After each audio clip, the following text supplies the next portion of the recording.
Hoy con los panelistas los vamos a invitar a analizar cómo tendría que ser un buen instructor de artes marciales. No quiero que nos refiramos a su parte técnica o física, ¿ya? Sino qué lo hace éticamente y responsablemente un buen profesor.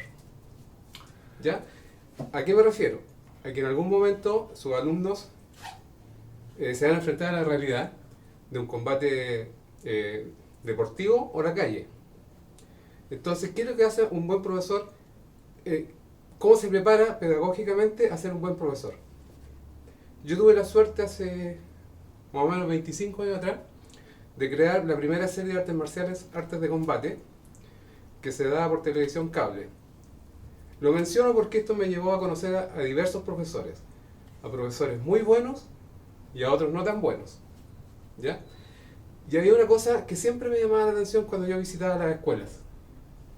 Lo primero, un golpe de vista, una vitrina llena de copas y trofeos, algunas exageradamente grandes. Entonces la pregunta mía siempre fue, ¿o estos gallos los compran o realmente las escuelas se los ganan? Fotos del maestro asiático, fotos de alguien dando patadas, fotos y fotos. Pero nunca, por muy humilde, un letrerito de máximas marciales, me refiero a citas célebres, como por ejemplo, acepta un pequeño insulto y evítate uno mayor. Cosas que hagan pensar al alumno. Yo estoy más o menos alejado de la escuela en este momento. Si me equivoco, me dicen, ¿ya?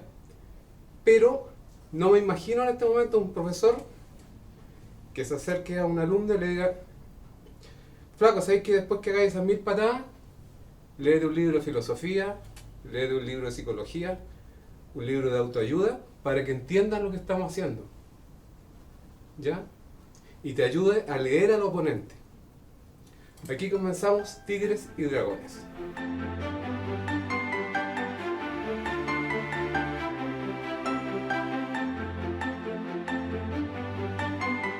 ¿Quién desea tomar la palabra? Bueno, de partida un profesor debería, lo que enseña, de alguna forma demostrarlo. Porque normalmente hay profesores que te explican, te dicen esto se hace, esto no se hace. Pero hay profesores que son muy buenos técnicamente, hablando de defensas personales, pero no tan buenos quizás a veces en combatir con sus alumnos. Sí, O entrenar, termino el tiro, sí. entrenar con sus alumnos. O algunos lo, digamos, enseñan bien la defensa, pero no se dejan un poco. Y otros al contrario, son muy buenos en combate y, digamos, no tan bien en defensa, sino dejan como una cosa secundaria. Ya, pero lo que quiero yo, no tanto la parte física y técnico del maestro, porque usé la palabra maestro, pero yo soy bien enemigo de esa palabra. Del profesor, yo no quiero referirme en este capítulo a la parte física y técnica del profesor, ¿ya? Porque tengo súper claro que muy buenos peleadores son muy malos para enseñar y viceversa. Es como el fútbol, te encuentras de repente un entrenador que es bárbaro y nunca ha jugado fútbol. Me refiero a competir, ¿ya? Sino a la parte de enseñanza mental, que es lo que le abre al libre pensador, ¿ya? Porque el que es espontáneo para mí es mejor, que entiende mejor el arte marcial que uno exageradamente disciplinado. ¿Qué dices tú? Qué difícil se puso idea. Bueno, yo creo, digamos, más o menos viendo a lo que apunta, a ver si tú me indicas si es que es a eso lo que quieres llegar. ¿Ya? ¿Qué es lo que buscas? Porque cuando hablamos de artes marciales, podemos hablar de una vasta cantidad de artes marciales y yo siempre he dicho, hay tantas artes marciales como tipos de personas. Entonces hay gente que busca solamente la parte deportiva. Y con la parte deportiva obviamente van a haber estilos que se destacan más que otros para hacer deporte. Al igual que como hay otros para defensa personal y otros que realmente es el arte tradicional de algún país en especial, donde quieren hacer, digamos, y seguir esa línea que es un poco más filosófica, que acompaña el arte marcial, pero desde un punto de vista filosófico. Hay un dicho muy bien dicho, dice, ¿Ya? si uno hace un método no acompañado de filosofía, es solo eso, un método. Claro, Pero- esa es la parte que apunto yo. Pero la filosofía más el método genera el arte marcial. Ahí creo que llega el momento de poder separar las dos cosas. Porque tenemos métodos deportivos para hacerlo, pero que no está acompañado de la filosofía, y es eso, deporte. Ya, es totalmente entendible. Por eso quiero, acuérdense que lo que quiero yo conversar, que analicemos qué tendría que tener un buen profesor. Más Bueno, parte técnica, más parte mental. yo creo que con la combinación de ambas. Ya. Tiene que ser una persona que sea... ¿Y qué se hace Gua- actualmente en las escuelas? ¿Tú sabes de algún método en especial que diga el maestro, mira, hoy día vamos a estudiar tal cosa? Normalmente, bueno, actualmente se busca más que nada la persona que se prepare para la defensa personal, las situaciones peligrosas de la calle. No digo todas las escuelas, porque tal como dice acá Alex, cada estilo tiene su propia línea. Lo que ocurre es que paralelamente los profesores a veces enseñan situaciones peligrosas. Por tanto, siempre la línea de la escuela es la que va a persistir. Si por ejemplo está taekwondo, que es un arte deportivo, Ya. ese es el potencial. Pero paralelamente, digamos, pueden desarrollar habilidades de defensa personal. Lo entiendo. O sea, está hecho para que el estilo, el sistema perdure. Claro. Pero yo quiero llegar un poquito más allá. ¿Qué se hace actualmente para que el alumno esté preparado? Por ejemplo, si yo estuviera me recuerdo los años que alguna vez estuve en la escuela, nos juntábamos un grupo a practicar y siempre nos preguntaban, oye, ¿qué haces tú cuando tienes miedo a combatir? Si te toca un adversario. ¿Hay algún profesor que te diga, oye chiquillo, mira, si tienes miedo hay que hacer esto, esto otro, no evitar esto? ¿Te fijas? Ahora hay un sistema que siempre los profesores hablan, y tú lo ves, sobre todo en la parte oriental, del ki, de La energía interna. Ya. ¿Quién enseña actualmente cómo desarrollar eso? Yo veo que son escuelas netamente japonesas. O sea, en Chile no hay nadie preparado para eso. ¿Hay alguien que en Chile que pueda decir, te voy a enseñar a desarrollar el chi? Depende, si el alumno busca eso, si el alumno... ¿Qué es el alumno busca lo ¿qué es la práctico. esencia del arte marcial? Claro, ¿no? claro, está bien, pero el alumno busca lo práctico. ¿Cómo desarrollar habilidades? ¿Busca lo práctico o busca hacerse ver? Porque yo veo que en todos los videos, oye chiquillo, aprendí esta patada y están todo el día dando golpes al aire. O sea, uno pasa por esa etapa, mostrar lo que aprendió. Claro, el desarrollo propio de las habilidades que la persona va a ir potenciando. Pero también sería, no obligación, pero el profesor debería guiarlo a una parte más cerebral del arte marcial, porque no todo el tiempo anda dando golpes. Sí, pero hay que considerar una parte, que las academias, no digo todas, pero la gran mayoría está la parte comercial. Correcto. Como está la parte comercial, el alumno en un comienzo va a decir, ya, esta es la línea que me acomoda, o decir, no, esta no es la que me acomoda, y se retira, O sea, y va a buscar siempre lo que él busque. O sea, entendiendo lo que él que sienta. el profesor lo que le interesa más es promover al guerrero para que vaya a campeonato y eso le traiga más alumnos, Claro, más que claro, ya. claro, efectivamente, así, yo no digo todas, No, pero la gran correcto, si mayoría, no todas las escuelas son iguales. claro, no sé qué. Sí, lo que pasa es que habría que ver los planes de estudio de cada De estilo. cada ¿ah? sistema, ya. Claro, porque tenemos planes de estudio muy marcados que son apuntando completamente a lo deportivo. Entonces, una persona que hace deporte podrá ver lo que tú estás tratando hoy día de mencionar. Voy a hablar netamente desde el punto de vista de la práctica de lo que hago yo, de la parte coreana. Nosotros tenemos una parte que siempre habla de Musan y el otro Yusan. Musan. Musan Y Yusan. y Yusan. ¿Me lo explicas? ¿Hacemos un corte? Claro Me lo que sí. explicas, por favor.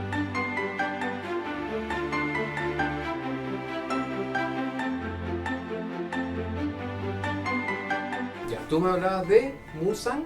Musan y Yusan. Ya, ¿qué ¿Qué significa? tiene que ver con lo visible y lo invisible?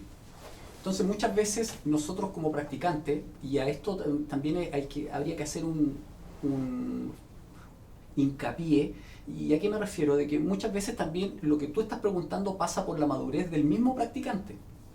Porque hay practicantes que lo único que ven es lo visible, es decir, esto que tú mismo decías, la práctica de tirar una patada, saltar y querer Andar mostrar. demostrándolo. Exactamente. Ya. Pero llega un proceso en tu misma práctica y que si tu estilo está apuntado para que lo puedas desarrollar, vas a la parte invisible y que tiene que ver todo con la filosofía y cómo nace. Como por ejemplo en el caso de Subhak Domo One está basado en el Tao, ¿ya?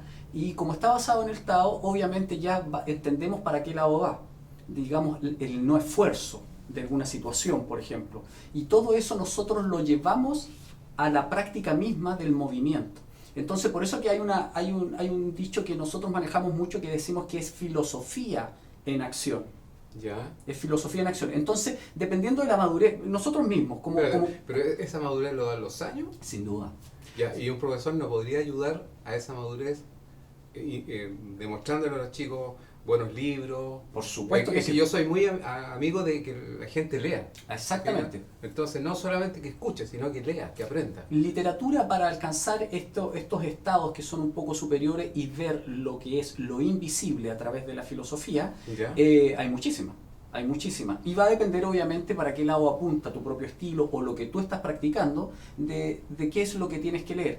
Por ejemplo, la mayoría de las artes marciales siempre se basan en una corriente filosófica. Y en este caso, por ejemplo, muchas de las corrientes desde el punto de vista coreano está basado en el Tao. Hay otras que están basadas en el budismo Zen, otras en el budismo Chan. Entonces, todo eso va a depender. Pero si por ahí se perdió en la línea del tiempo esta filosofía, obviamente va en desmedro de todos los practicantes. Por eso que en el caso nuestro, nosotros mantenemos nuestros libros, pero muy preciados, y nosotros manejamos con nosotros, por ejemplo, el Mudo Chul Hok, que es la filosofía Mudo. Alex siempre nos quiere sorprender con palabras Sí, desconocidas. Yo creo que la interesante, pensando en el cabeza. Claro. El Mudo Chul Hok habla solamente de filosofía y es un libro que uno pudiese abrirlo y leerlo y quizás diría, esto no es de artes marciales, pero sí lo es, porque desde allí proviene el movimiento. Sí, de hecho estoy completamente de acuerdo que todo se relaciona con el arte marcial y la enseñanza del arte marcial se pueden relacionar a cualquier actividad. Claro, bueno, en el caso de nosotros tenemos, digamos, el desarrollo científico de los movimientos. O sea, Espérate, Alex nos dejó claro que su estilo es coreano y el tuyo americano. americano. Ya. El desarrollo científico del movimiento, la cinética del movimiento, los 21 principios que se basa de acuerdo a cómo te es más rápido en la economía de movimiento, cómo llegas más rápido al objetivo final. ¿Y eso se estudia o se practica? Se practica, Ya. Indudablemente. Pero con una guía de estudio. Pues lógico, está todo el programa, para todo estudiante está el programa abierto, está en CD, etcétera, etcétera, Se puede ahora, descargar de las tú redes puedes sociales. descargar de las redes, todo el programa está abierto. Ahora, indudablemente que una cosa es verlo y otra cosa es practicarlo y sentir. El maestro Parker decía, escuchar es dudar y sentir es creer. O sea, una cosa que tú estés en la sala y practiques. Oye, que menciona a Maestro Parker, hay una, no sé si es de él, pero yo lo leí que le dijo él, que me encantó, que dice que el cerebro es como un paracaídas, que la única forma que sirva es cuando está abierto. ¿Te fijas? Entonces eso hay que hacer entender bueno, a los chiquillos, que sean Claro, más claro. abiertos Además de que mente. en el caso de nosotros, desarrollamos la idea, 152, etcétera, defensa, la forma, etcétera, más los combates, más hay formas de cali, de cuchillo, etcétera, pero también está abierto que tú puedas, al estrenar con la persona, encuentras un movimiento que puede ser más efectivo que otro y lo puedes cambiar, y eso Parker también lo dice, que los alumnos de él no cambian los movimientos, sino que lo perfeccionan. Ya. Y eso hace que por ese sentido se haga integral. Ese es el caso de nosotros. Así. Ya, pero para que no nos vayamos de la pregunta inicial. ¿Qué tendría que ser o qué tendría que tener un buen profesor en este momento? Bueno, yo creo que un buen profesor, primero que nada, escuchar a los alumnos, porque nuevamente los profesores a veces, porque como manejan su temática, hablan y no, pues el profesor debe escuchar a los alumnos también y tratar de demostrarles que lo que él hace o lo que él enseña sí se logra dentro de la sala, de alguna forma. Me refiero a hacer mejor la defensa, desarrollar mejor el combate. Ese es transmitir al alumno lo que realmente él está diciendo sí se puede hacer, y escuchar a los alumnos. Y enseñarle a medida, o sea, aparte de lo que enseñan siempre, si el alumno le pide algo en particular, mostrárselo. Claro, si está dentro de la temática del desarrollo del ente, lógico, por supuesto. Bueno, porque yo me acuerdo del profesor Arias, nosotros le pedíamos, profe, ¿qué pasa en esta situación? Y él encantadísimo nos enseñaba. Bueno, pero sabe que hay una parte que nosotros siempre desarrollamos que decimos que este es el laboratorio, donde se hace y si hay algún alumno que haya habido una situación puntual Que no pudo resolver. que no pudo resolver o perdió o ganó, él lo explica en la sala. Dice, yo pasó esto, entonces todos los demás escuchan y ven cómo próximamente eso se puede perfeccionar. O sea, aquí todos trabajamos unidos en un bien común para los... Vale, y en el caso de ustedes que son, pienso yo, tal vez estoy equivocado, que son más disciplinados, ¿se acepta que un alumno diga, profesor, yo quiero que, aparte del programa nuestro, que nos ayude en esta parte? ¿Se puede hacer eso? Por supuesto, si la vida es un constante cambio, la vida es movimiento. Entonces, yo haría un llamado aquí en esta parte porque es importante entender de que el movimiento es un resultado. ¿A qué me refiero? Que es una consecuencia de algo que parte internamente. Entonces, si nosotros estamos vacíos internamente, el movimiento también va a ser vacío y va a ser forzado. Entonces, eso es lo que nosotros no queremos. Y para todo aquello, es decir, de que este movimiento no se transforme en algo forzado, que no sea natural, lo que tenemos que hacer pasa mucho por estudiar, pasa mucho por primero abrir un libro. Muchas veces creemos de que todo se manifiesta en un movimiento, pero hay más que eso. Por eso... o sea, no todo se saca del dojo. No, por Tiene que haber supuesto un que no. estudio y una comprensión. Tiene que haber una meditación al respecto con todo lo que es la filosofía misma que da paso a la acción. Por eso, lo que digo es que es una consecuencia el correcto movimiento no forzado y que se mueva bien la persona. Pero antes tiene que pasar por un proceso interno. Por eso que hablamos de que todo parte en el poder espiritual, que es Qigong, luego pasa a Negong, que Esa palabra ya me había aprendido, por el poder interno, Ya. y luego va a Wegong, que es el poder físico. Es decir, míralo cómo partió. Partió primero en la intención, de acá. Luego pasó a lo interno, y lo interno unió este poder espiritual junto al poder externo, y recién se genera el movimiento. Fíjate que hay muchos pasos antes, Claro. pero nosotros, como vemos solamente ahí, buscamos lo que está de manifiesto, es decir, lo visible, dejamos de lado lo invisible. Y ahí es donde se produce ese quiebre del arte marcial con el correcto practicante o del verdadero artista marcial. Es eso más o menos. Entonces, todo aquel que practica artes marciales busque algo más. Busque algo más, vaya y lea textos. Hay muchísima filosofía en términos de artes Y no marciales. solo del estilo propio, No, sino no. de todo. Yo aquí porque estoy todos tienen algo que hablando, enseñar. estoy hablando japonés, estoy hablando tailandés, estoy hablando chino, coreano, todos tienen, y fíjense ustedes que hay algo muy interesante, que es todos muy similares. O sea, aquí no se va a encontrar de que hay un japonés que hable una cosa y el coreano hable completamente distinto. Eso no No es son así. opuestos. No, Todo para se puede nada. compartir y unir. Para nada, todo muy, muy compenetrado. Bueno, el fin justifica los medios. Esa frase no es No es tuyo. no es mía. Lo inventé ahora. Ya. Claro, lo que ocurre, acá el compañero explica muy bien lo que es el desarrollo de las artes marciales orientales. Ya, ¿Correcto? ahí te voy a interrumpir, Ya. seguimos después del corte. Perfecto.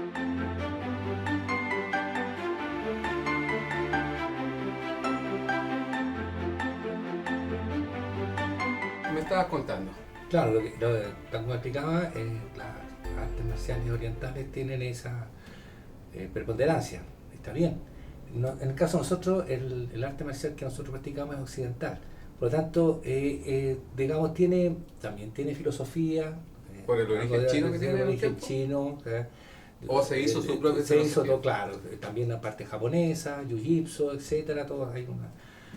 Pero trata esencialmente de buscar lo práctico y también lo interno, pero entrando más que nada a la persona, cómo puede desarrollarse mejor. Me explico, con habilidades, destreza, en todos los objetivos que uno persigue en nuestros programas. Pero si hablamos que es filosóficamente, no es tanto, es menos esa parte. Ya, mira, volviendo otra vez, porque no quiero que nos perdamos, de qué tiene que tener un profesor y qué no tiene que tener.